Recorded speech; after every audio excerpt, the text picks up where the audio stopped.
Life is a quest for logic and reason. It is a quest to find balance between science and faith. Life is a quest for knowledge and understanding. But most importantly, it's a quest for personal discovery.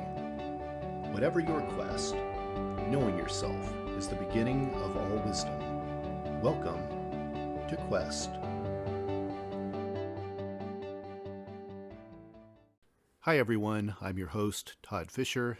I'm the founder of Metacortex, and I'm on a never-ending quest for knowledge. A quest is a search for something, and this podcast will show you how we know what we know through interviews with people that have incredible stories of dedication and perseverance. To me, curiosity is part of what makes us human, and there's still so much we don't know. I believe there's joy in discovery. It's what drives us. It's our quest. And with that, welcome to Season 4 of the Quest podcast. I hope you enjoy this next interview. Hi, Julie. Welcome to the Quest podcast. Hi, Todd. Thanks for having me. I'm excited. Well, thanks for coming on. You know, I'm a big fan of your TikTok account.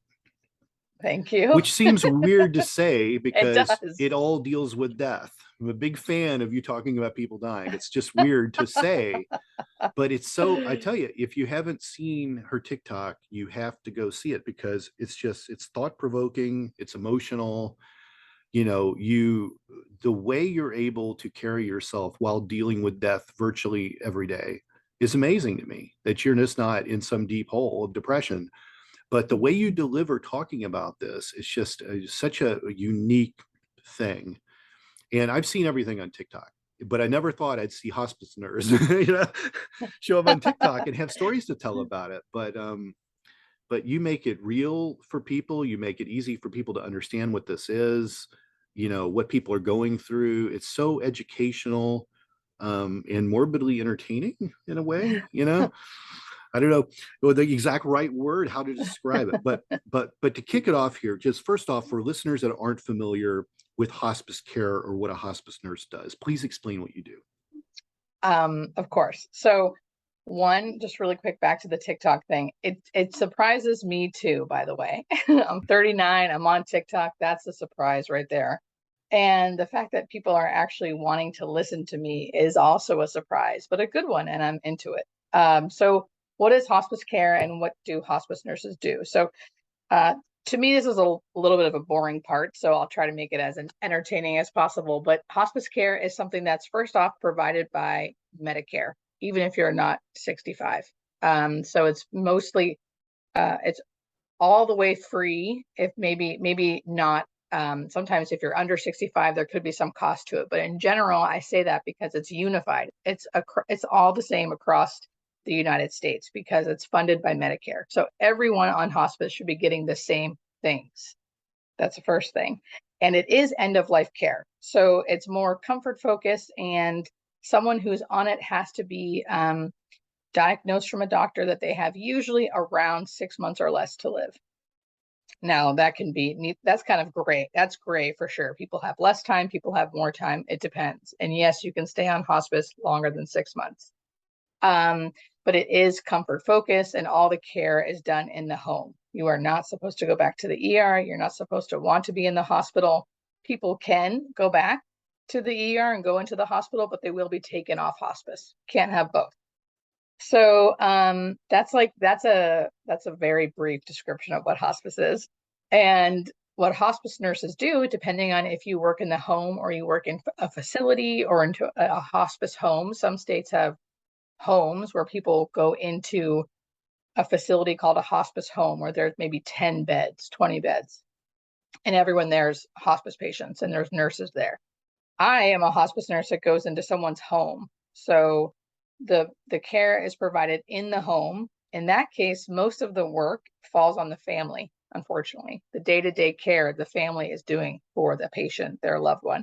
And then the nurse comes in once a week, twice a week, every day if there's issues. And we mostly manage symptoms. So symptoms of the disease that they are dying from, not from death, because death is death is natural. And You don't really have symptoms from death that are harming you anyway. You get symptoms from the disease that you're dying from, depending on which one it is. And we manage that. Right. That's what we do. Mm-hmm. How do you get into this line of work? You didn't start by doing this. You did something else. You were in an emergency room, or I was an ICU nurse, and so critical care nurse for about 10 years prior to this. So like opposite of what a hospice nurse does. We are trying to keep people alive. And that was awful for me. I did not like that type of nursing, and I was there for way too long. I don't recommend any nurse doing that to themselves, but it's hard because once you get in a certain little niche, it's hard to leave because it's kind of what you know, even if you don't like it very much.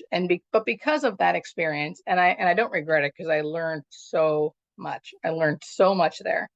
And but because of my experiences in the ICU and seeing how as healthcare workers, it was like keep people alive no matter what type of thing. And I just felt like there are times in life where that is causing more harm than good. And I wasn't the only one thinking that, other people thought that too. We just really aren't taught very well as healthcare providers how to talk about that with families, how to bring it up, how to eventually say enough is enough and here is why. And I just started seeing that like I wanted to help a different way. And I didn't want to keep seeing people dying like this in the hospital. And I could see as I got more confident, the longer I was there and the more I spoke up, the more I was really helping. I felt like even though the person ended up dying, I felt like I helped because I was the first person to speak up and say, hey, why aren't we telling the family that this person's going to die? Like, no matter what, they're going to die and they're going to die here, and let's just say that to them and see what they want to do next. And what they wanted to do next was take them off the machines and allow them to die peacefully versus continuing this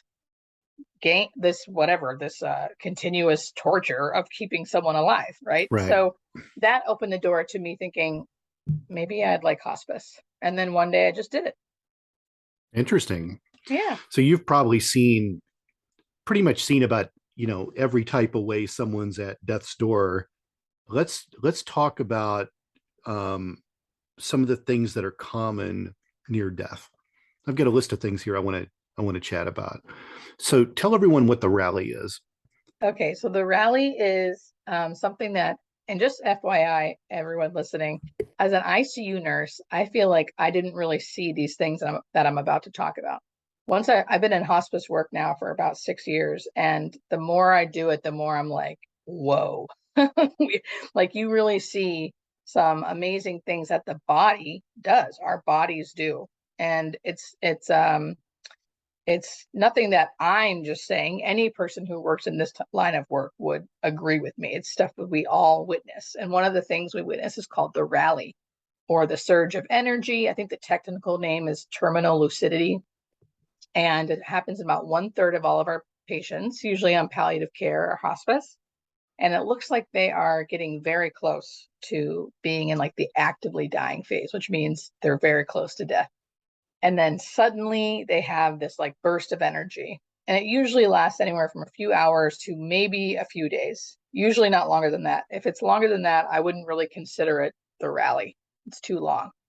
And then they die shortly after. So they will have this burst of energy. They'll be hungry. They'll be thirsty. They'll be like laughing and talking. Their personality will kind of come back. And it almost feels like a miracle. And then they die shortly after, which I think is amazing that they get this last hurrah. But I always like to educate about it before it really happens so people know, hey, they will likely die shortly after. Because it's usually it's like dying, spike, and they have all this energy and then dead. So it can be devastating for people who don't know that can happen. So we have to make sure we educate prior to all of this so people can, be with their loved one and embrace what's going on and kind of savor these last moments. It's incredible. What about we don't know why it happens, by the way. We don't know. People always say, well, why does that happen? We don't know why. Yeah. What about seeing relatives, seeing angels, things like that? Yeah, so that's another thing I love to like really make clear, that this is not my personal belief. This is not something that I think is like warm and fuzzy, so I say it. That's like the number one thing I wanted to talk about when I got on TikTok, because this is a universally known thing from all healthcare providers that work in end of life. It is like something we put in educational books to educate families. That's how often it happens. Yeah. Definitely way more than 1/3. I don't know the exact percentage, but someone told me once it's like 80% of people dying or the loved ones around the person dying experience this phenomena, which is visioning. And visioning is when they start seeing, dead relatives, loved ones, friends, pets, all of these people have, or animals have already died. So they're already dead, and they are either talking to them or seeing them or dreaming of them. They're usually lucid. So the person seeing them is not someone has low oxygen, because that's what people always think. They have low oxygen. They don't have low oxygen.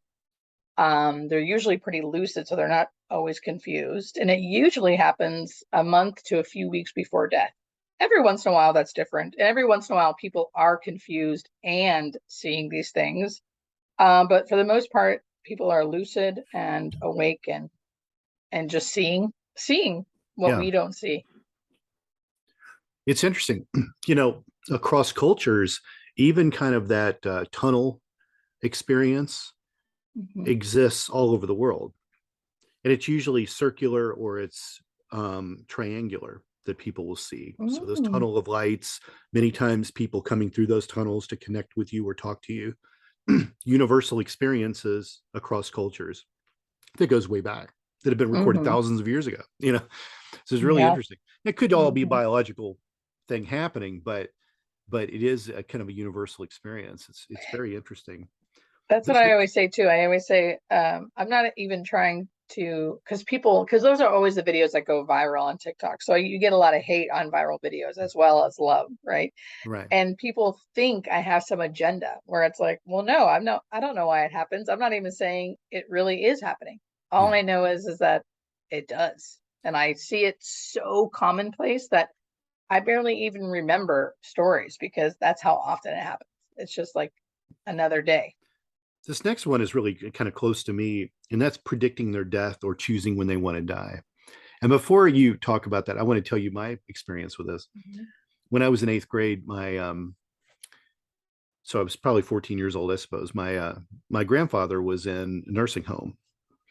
And he had pretty much willed himself to death. His wife, my grandmother, had died a year earlier of colon cancer. This was in 1981, when there were less advances in that. They just cut everything out of you and hoped it would work. And she died, and he took that really hard, and he just really kind of just was going to check out after that, right? He willed Mhm. himself to death. He had no other health problems. He was just like, I'm done. And it took him about a year to really get weak enough and bad enough that they had to put him in a nursing home. And he was only in there for about a month. But when I would come in and see him, he would always just be wanting to get out of there.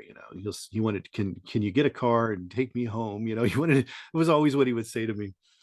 And I was powerless to do that because I was young. But I was in there one day, and he says, if you don't get me out of this nursing home, I'm going to die the day after tomorrow.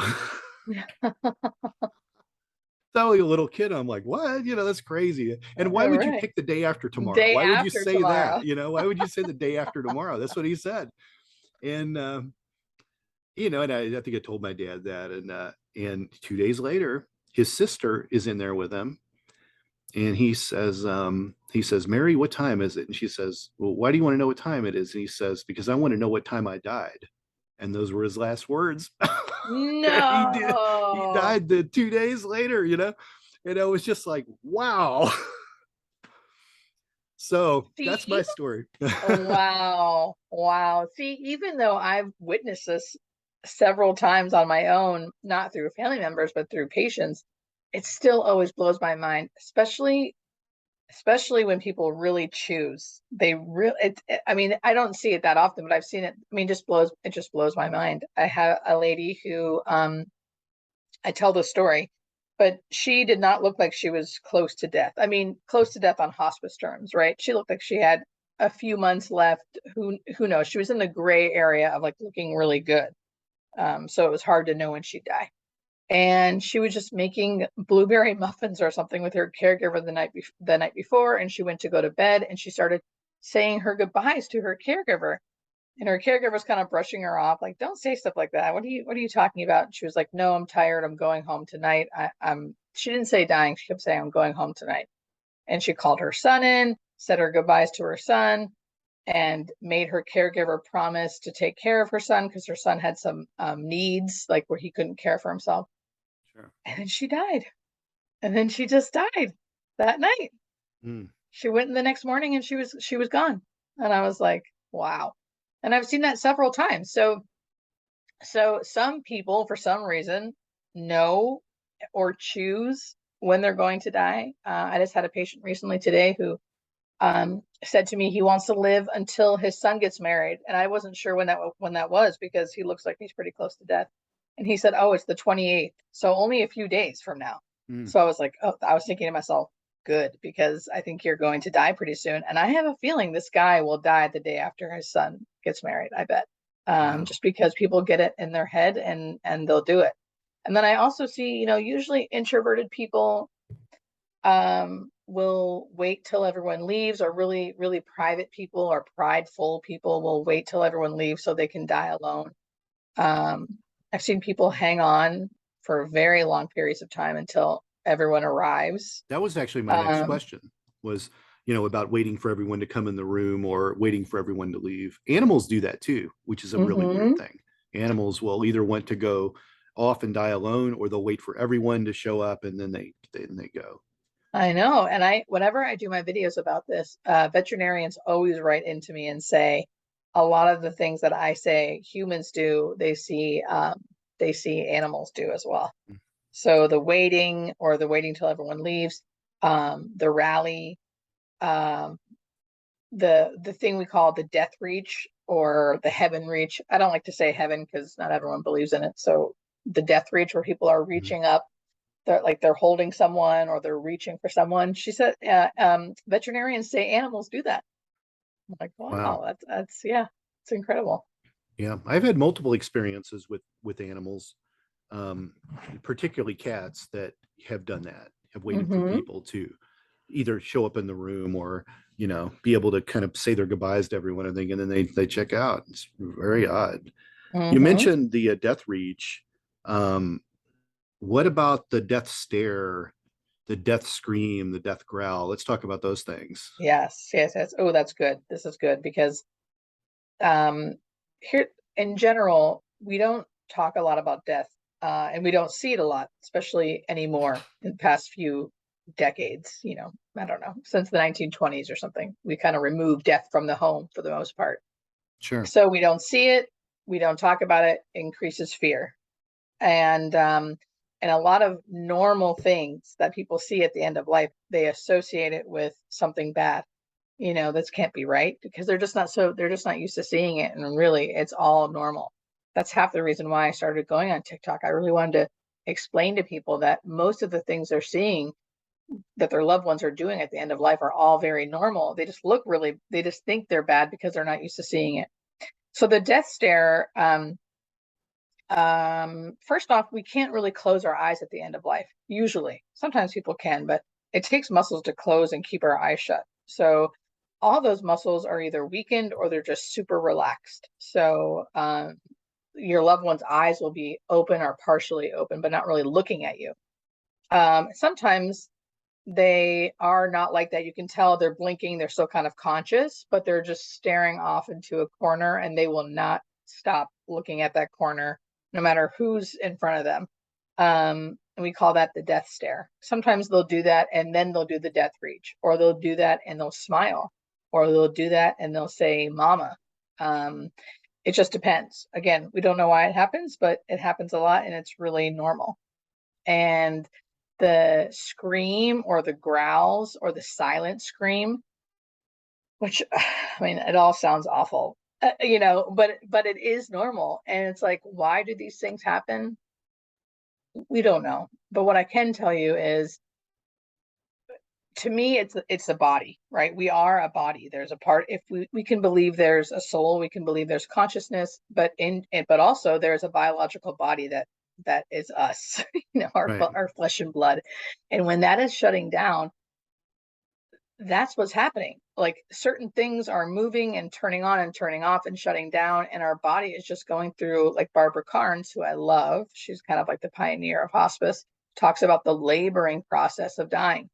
I don't like using the word laboring because then it makes it seem like it's really painful, but there is like a laboring process that people do go through while their body is shutting down, and they will do weird things during that time. Right. And the reason why we don't think like a single scream or a big, like a silent scream at the end of life means pain is because we're professionals and we're around it all the time. It's really easy when you're around it all the time to look at a body and see that it's in pain versus looking at a body and seeing that it's just going through the normal death and dying process. It's Right. different. It looks different. And I know that because I've just been around it so much. And our bodies will show us other signs to show, hey, I'm in pain. One final silent scream where it looks like they're screaming, but nothing's coming out, or even a grunt or a growl at the end of life. That's not pain. That's just the normal, like, kind of growing pains of dying. And we just need to talk about it so people know, so Is they there don't think it's. anything consistent that you see among everyone? I mean, assuming the person is, I guess, awake, so to Mhm. speak, is there one thing that always happens, or does it seem to be different things with each person? No, there's several things that always happen. Well, I guess never say always, but like most, I mean, 95% of the time. And these are symptoms of the actively dying phase. So always, they will be, almost always, they'll be unconscious. So they won't be waking up to even like tactile stimulation, someone shaking them, they won't wake Mhm. up. Almost always, their eyes are open or partially open. Their mouths are almost always open. Which people don't like that look. The look's a little gaunt. They don't Yeah. look like themselves. Right. They almost always have changes in breathing. So your breathing will always change. They're going to breathe differently, and it doesn't always look good, but it's okay. They will almost always have terminal secretions or the death rattle. So their breath will sound really gurgly. And they'll almost always will have changes in skin color. So a Right. bunch of physical things, and almost always they will see dead relatives, but that's before they actively die. Wow. Wow. Mm-hmm. One thing I was thinking about here that I want to add to my list, that I don't know if I've caught any TikTok videos of you talking about this.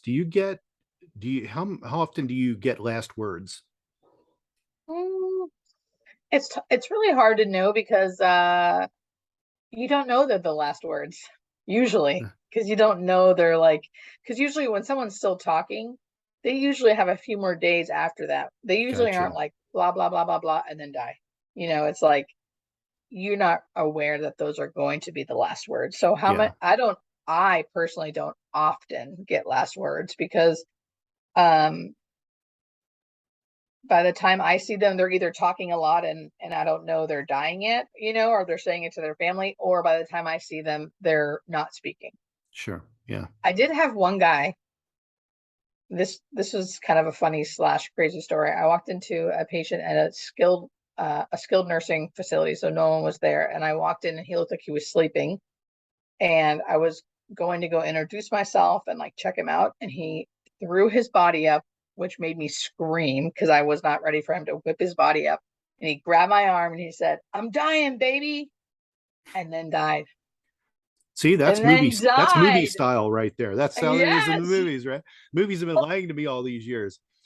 What you need. I I I about died after that. I couldn't believe it. One, it scared the crap out of me, and then two, then he actually died. What you need is one of those ones like the movie It's a Mad, Mad, Mad, Mad World, where he's like, His last words are like, the treasure's buried under a big W.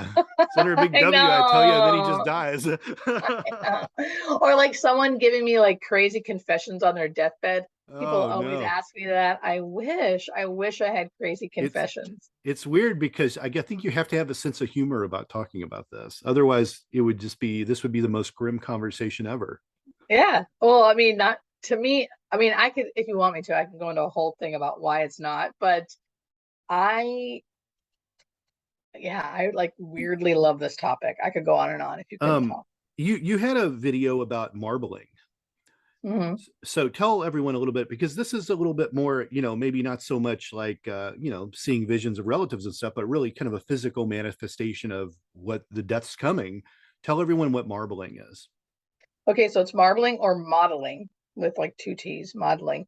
And that happens in the actively dying phase, so hours to a few days. And that's the changes in skin color that you see in almost everybody. And it starts in usually the feet and the hands, sometimes the knees, sometimes the tip of the nose. It's easier to see in with Caucasian skin, and it looks like, I think, kind of how it sounds, like blotchy purple skin. So it's like kind of white, kind of purple, maybe a little red, maybe a little dusky, like gray looking. Mm-hmm. And it can be confused. So a lot, whenever I do this video, people will send me pictures of their loved one's legs and be like, is this it?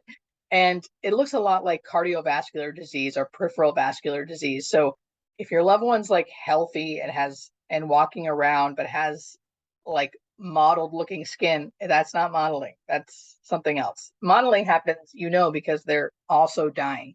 So they have to be also dying. And then you could look at their feet or their hands. And if they look particularly discolored, that's modeling. And then the darker skin, it can look a little duskier. So just a little dusky or gray. Interesting. Mm-hmm. You've made a couple of posts that I thought were really interesting, and I wanted to kind of bring it up. Why does dehydration make for a more peaceful death? Oh, Todd, I'm glad you asked, because this is so many people don't know this, including myself when I was an ICU nurse. So this is for a particular population, which is end of life population, people who are going to die. We know this because of the diagnosis they have, and they're on hospice, and we know that they're end of life. That population, even if I'll explain why we don't do it, but let me explain what, let me get into it a little bit. So even if a family, which they do, will say, if they say, my loved one's not drinking anything, we don't care what you say, put in an IV and give them fluid. Even if we did that, gave them, let's say, 2 liters of fluid, which is pretty standard, that person would, it wouldn't hydrate, it wouldn't stay intravascular in their veins. It would seep out because the body is shutting down and it cannot process the fluids like a normal body can. So it just causes them to swell, and then eventually causes them, the heart, which pumps the fluid, can't do it all because everything's shutting down, and it goes back into the lungs, and then it turns into respiratory distress, and then they are, then they can't breathe. So I've seen this, I mean, over and over and over again. It's essentially what we do in the ICU, but those people are not necessarily dying, but Right. they're intubated, they're pumped full of fluid, then they have to be diuresed because we gave them too much fluid, and it's a circle of like a circle you can't get off. So in the end of life population, it's been proven, it's proven that the drier, the more dehydrated someone is, the better they will feel and the more peaceful they'll die, because their body is not processing fluid. Wow. And we are biologically built to die. And the more we allow the natural process to take over, the better and more peaceful that person will feel. Your loved one is not feeling thirsty. They are not feeling like a person in the desert who wish they could just get water. It's different. It's different. Yeah. And that's why that's why they can't process the fluid. So even if we wanted to do it, the body would still say, no, we're not doing this, and it would Right. just make it worse for them and cause more suffering. I know this is probably an easier question to answer if you were still an ICU nurse, but as a hospice nurse, what is the worst type of death you've seen? Because in the ICU, you probably Um, tell me motorcycles and things like that, but yeah. but on hospice, what's the worst way to go? Oh, there's of course I'll answer this, but let me just say this. It's hard for me to say this stuff because I feel bad. I feel bad about it because people will hear this and then know their dad has this or they have this. But the two that are like, if I were to get these diseases, I would probably think about taking the death with dignity Mhm. medication, which is available in California, which is where I live. And that is ALS, or Lou Gehrig's disease. That's what I would say. Yeah, or glioblastomas, any kind of brain tumor. I Pretty made a bad. documentary years ago on ALS and championed it as much as I could. And marched on the Capitol and met with Wow. people about Bill. I was very heavily involved with it for a long time. And what's really weird is just 5 years after making that documentary, all those people were dead. And they were all, some of the Wow. stories that I got from people were just, unbelievable. I'll go into a couple of them real quick because we have a little time, but I remember that. So I did all these in Pittsburgh, where there's actually a Hmm. very high concentration of people with ALS, and no one's Really? Do really they been know able to. why? Oh, Well, they can think. Well, they don't really know why, but they tend to think it has something to do with the mining that went on there.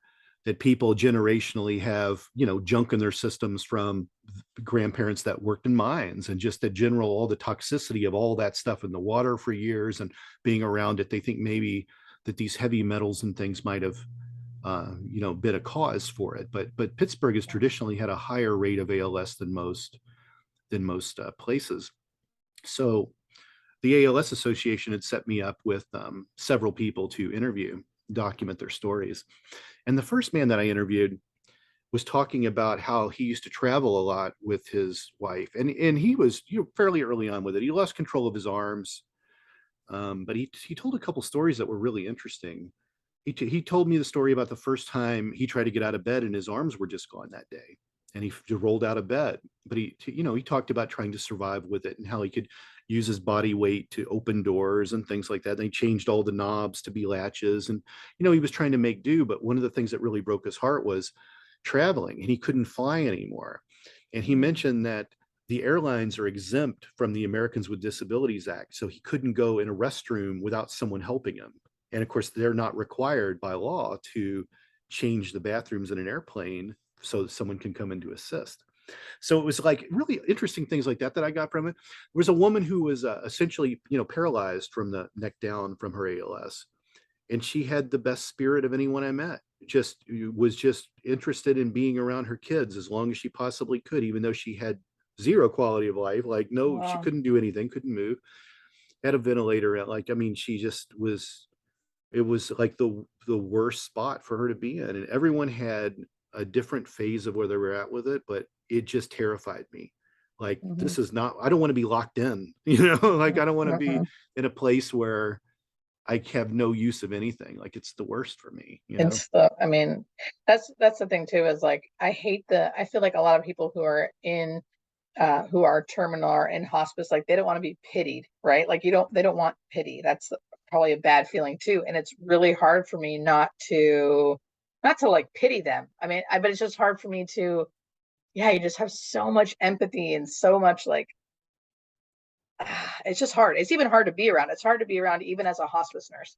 It's hard to guarantee as a hospice nurse that like that I'm going to make sure you have a peaceful death. It's hard because you know that essentially they're going to like suffocate to death, and Mm-hmm. we have to like make sure that they don't feel like they're suffocating to death.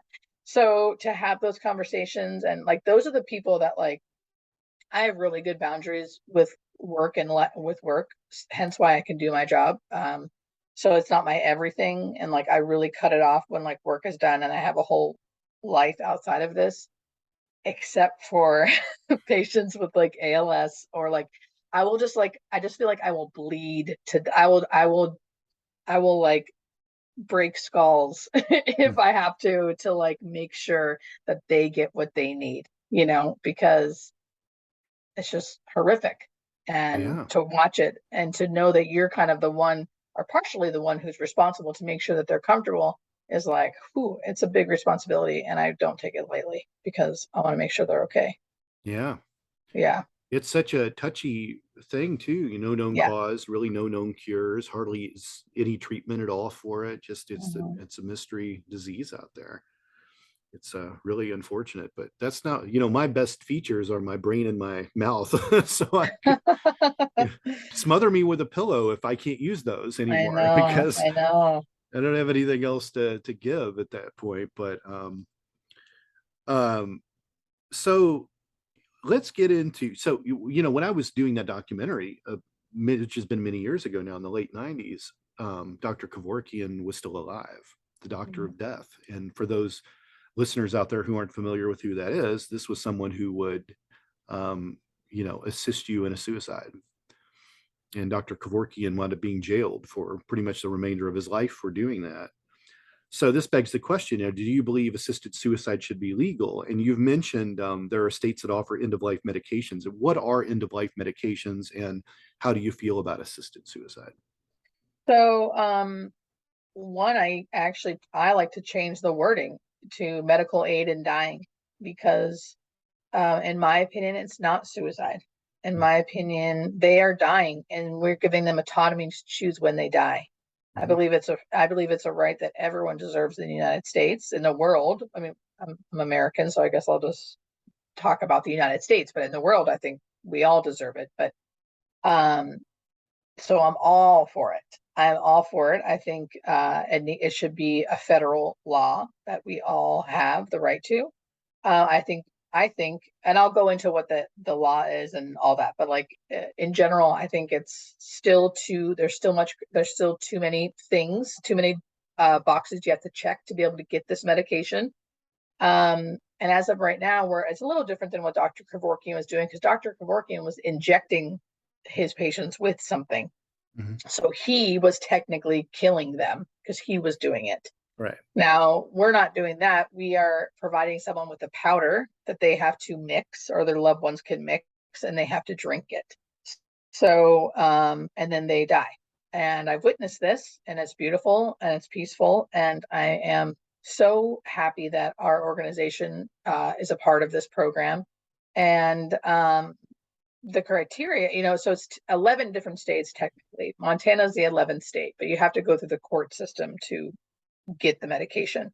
Whereas the other 10 states, you just need a few doctors to sign off and basically clear you okay to get this medication if you live in the state where it's legal. And it can be a pain in the butt. It can be a pain in the butt to find doctors to do it. It can be a pain in the butt. It's not as easy as I'm making it sound. But yeah, it's a powder, and the person or their loved one has to mix it, and then the person who's the one dying has to drink it. And That's how. how exactly do they track that? Are they going to follow up that you did it? How do they know I won't buy it and take out my Yeah, worst enemy? right. Yeah, I know they don't. I mean, they may have a. So I'll tell you how we do it, and it's not very well tracked. To be honest, like people can get the medication, so you can't be on hospice and get it. At least in our hospice, you have to if you're on hospice. And side note, I'm not legally allowed to tell someone, "Hey, I can't offer someone this as a hospice nurse. I can't say, and just in case you want to, you can end your own life." I cannot say that. But if they Yeah. say to me, "I wish I could," or "I wish Dr. Kevorkian was still alive," I hear that all the time. "I wish I could go to Oregon." Then I can say, you can. We can offer this for you, blah, blah, blah, blah, blah, and get them on the road. But they have to come off hospice, get the medication, and then come back on hospice. So once you get the medication, and there is a lot of training, you have to sign off on a lot of there's 2 or 3 different doctors that have to sign off. So it takes a few weeks to a month to get it. But once you get it in your possession, you're never forced to take it and you don't have to take it. And we kind of monitor you, but like not really. Right. Yeah. So we just ask you to tell us when you're going to take it so we know, Right. and I'm not the end all be all of this topic. So I don't know if that's happened or not, but I know it hasn't happened in our place. At our facility, no one, but people have gotten the medication and then never used it. Hmm. So Wow. I know. It's like having a loaded gun in the house. Right? Yeah. Yeah. Um, Yeah. so have you ever witnessed a hospice miracle? I think I have one. The person, I'll like ruin the story by saying the person did still die, but I still feel like it was a miracle because this person was young. She had like kids in her early 20s. I think she was, I don't know, mid 40s, early 50s. And it was a late admission. I remember that because I was mad that I had to go, which how awful is that, but true.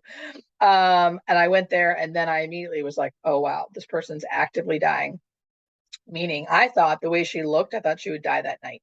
Like I thought maybe she was going to die while I was there. That's how she was unconscious, changes in breathing, cyanotic, which means she looks blue. Like she looked like she was definitely not oxygenating. So she looked like she was going to death rattle. Terminal secretions is the other name for it. And her kids who were young, I could tell they didn't understand what was happening because they were asking me about physical therapy. They were asking me like when she was going to get better, like when can they feed her, all these things that I was like, wow, they are not understanding that their mom is dying like tonight. So after I got her comfortable, I talked to them and, helped them understand what was happening. And they started calling family. And, once I got everything kind of squared away there, I said, make sure you call the hospice once she dies. So we'll come back out. If you need anything else, she looks really comfortable. All you have to do is just be with her. There's nothing you have to do. And that was that. And I left there and I just felt for the family because they were just so blindsided and her kids were young and it was just sad. And the next morning I was waiting to see like when they called to see when she died. And I didn't see any calls. And I was like, oh, that's weird. I wonder what happened. So I called the office. I'm like, hey, when did so and so die? Like, did they call? And they're like, no, no one ever called. So I called them in the morning. I call, they answer, and I'm like, so what happened? What's going on? And they're like, oh, mom woke up. She said she was really hungry. She's in the kitchen eating pancakes. And I was like, what? And I didn't say that, but I was just like, oh, okay. And then I was thinking, well, maybe she's having the rally. Maybe she's like having some kind of crazy rally and she's going to die later today. So I went there to go see for myself. And then I talked to the kids about the rally just in case. And then the rally she never died. She lived like that, awake and walking and talking and eating and like spending time with her family for 3 months. 3 months. And then she did finally die. But Wow. to me, that was a miracle. You do not, as a nurse, you do not come back from actively dying like how she looked. Her body wasn't oxygenating. Like, yeah. So to me, that's a miracle. To me, that was a miracle. I have chills right now thinking about it because it's crazy. Wow. There's no explanation, zero. Well, I know you don't like to, get into like religion and spirituality on your own channels, but here we're all about that. So, Yeah. so I want to know, with, with the young version of you, right? With young Julie, did you grow up spiritual and religious? And then, later in life when you became a hospice nurse, did it affect your faith?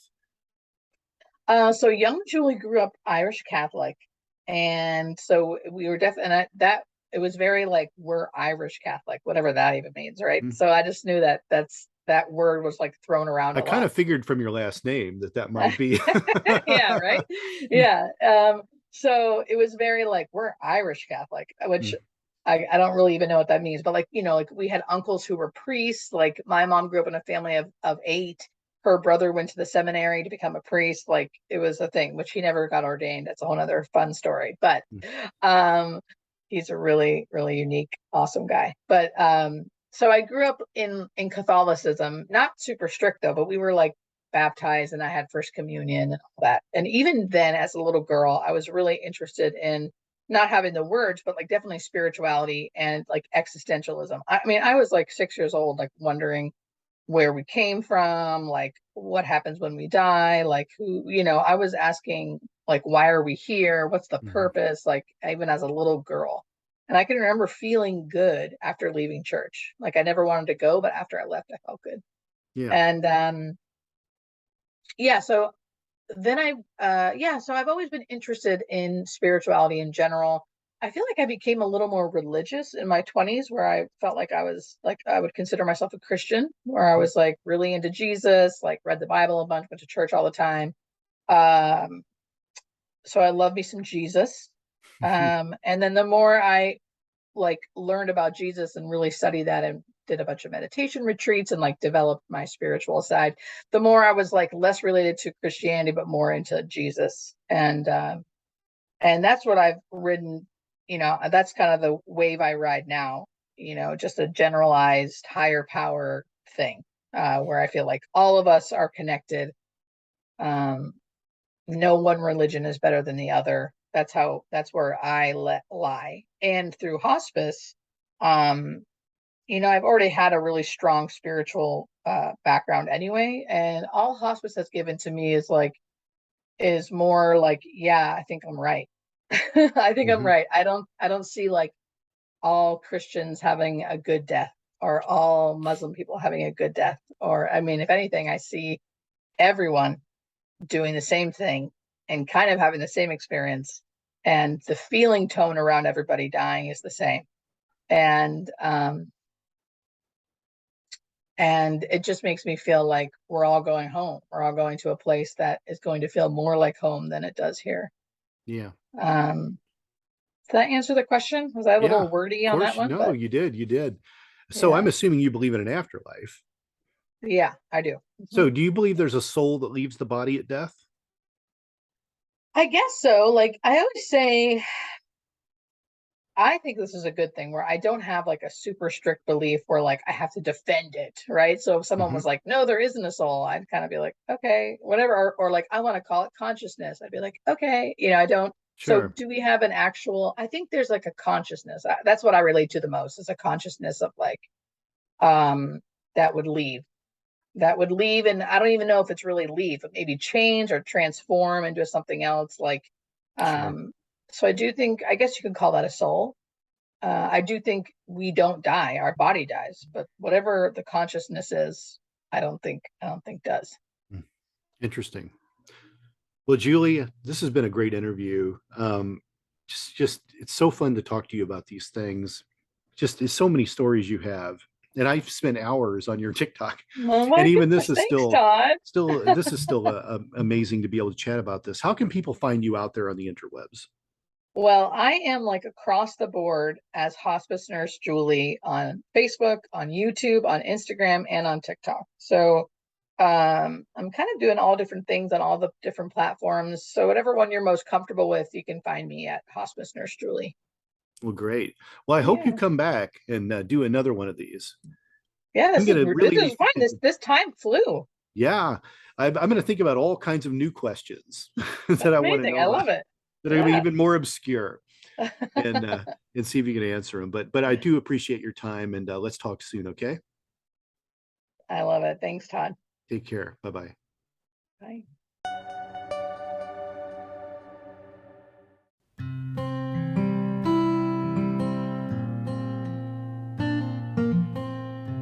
Hi everybody, I'm Amber Rose, the religious hippie, and I host the podcast A Catholic's Perspective.